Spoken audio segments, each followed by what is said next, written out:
गजा की सूरत हाल पर हम रोजाना ही बात करते हैं, लेकिन अभी जो लेटेस्ट डेवलपमेंट हुई है वो है जो सिक्योरिटी काउंसिल का इजलास हुआ है, उसमें अमेरिका ने थर्ड टाइम जो करारदाद थी उसकी दरख्वास्त को वीटो कर दिया है, लेकिन इंग्लैंड उसमें गैर हाजिर रहा है। बुखारी साहब, कब तक ये मामला और इसी तरह हम खामोश तमाशाई हैं और बाकी वेस्ट इस पर खेल रहा है?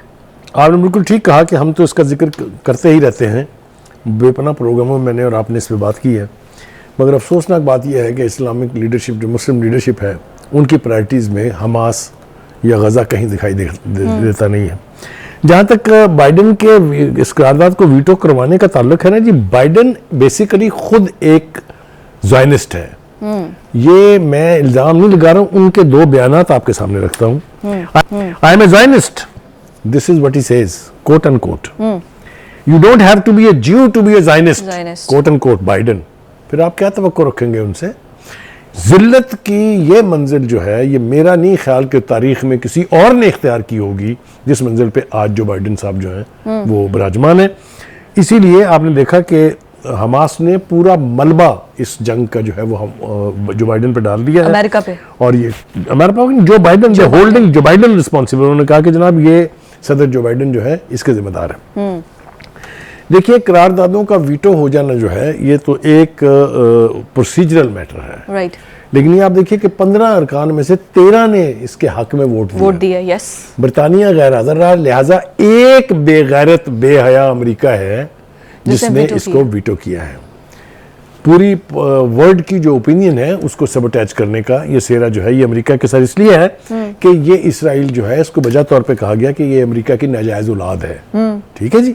और इसको ला के एक नासूर के तौर पे अरबिस्तान में छोड़ा गया था, जो एक किराएदार के तौर पे आया था और मालिक बन के बैठ गया। ये तो हो गया एक बात। था दूसरी बात यह है कि फिर मुझे इस बात की भी खुशी है, मैंने और आपने इसकी मिलकर बहुत तारीफ की है कि जनूबी अफ्रीका जो है वो इस मामले को लेके यूनाइटेड नेशन की जो आलमी अदालत है उसमें बैठा हुआ है, और जिस शद्दोमद के साथ वो इस मसले को वहाँ डिस्कस कर रहे हैं, मैं कॉम्प्लीमेंट भी पे करता हूँ, मैं खराज अकीदत भी पेश करता हूँ उनको कि एक नॉन मुस्लिम मुल्क होने के बावजूद, और दूसरा उसके बाद तज़किरा आएगा ब्राज़ील के ब्राज़ीलियन सदर का, कल भी हमने डिस्कस किया, हमने कहा और अपने नाज़रीन को बताया। ने भी स्टेटमेंट दिया आज, ये आज प्रिंस विलियम, इसलिए कि आप देखिए उनके मुल्क में क्या हो रहा है। इंग्लैंड में हर शहर में इतने बड़े मुजाहरे तो पिछले 50 साल में नहीं हुए जितने उनके मुल्क में हो रहे हैं। तो दे रियलाइज्ड कि ये बात अब हाथ से निकल रही है। आपने देखा हिलरी क्लिंटन के साथ क्या हुआ, डूब मरना चाहिए।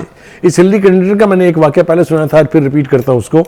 ये इसराइल के दौरे पे गई जब जेनोसाइड किया था इन्होंने पहली दफा गजा में, उसके बाद एयरपोर्ट पे रिसीव करने गए नेतन्याहू, और उन्होंने वहां उसको क्या कहा जो पूरी दुनिया ने सुना। उसने कहा अगर तो आप जो हम कत्लेआम कर रहे हैं फलस्तीनियों का उसके लिए आई हैं तो यहीं से वापस चलिए। राइट, ये जवाब था। उस वक्त वो फॉरेन मिनिस्टर थी। डूब मरना चाहिए। आज वो वहां पर एक इंटरनेशनल कॉन्फ्रेंस से खिताब कर रही थी, तो जो वहां लोगों ने उसके साथ की है वो मैंने और आपने बैठ के इकट्ठे देखी थी। जी बिल्कुल। तो ये जो कहते हैं ना, इसको आप कब तक, इस जुल्म को, इस खूनरेजी को आप कब तक छुपाएंगे? मुस्कुरा रही थी खड़े हुए। ये आपके गले पड़ेगी। हाँ। ये तो मैंने जिम्मेदारी से कहा है कि every American, every Jew and all their supporter countries have to pay the price of this bloodshed that they have done, this genocide that they have done, this apartheid policies that they have done. Their generation will pay the price. I'm telling you this. ये फलस्तीन, ये सिर्फ गजा में नहीं बसते हैं, ये फलस्तीनी पूरी दुनिया के हर कोने में बसते हैं। बिल्कुल। माँ बच्चे पैदा करती है सिर्फ इसलिए कि आप फलस्तीन की आज़ादी के लिए लड़ें।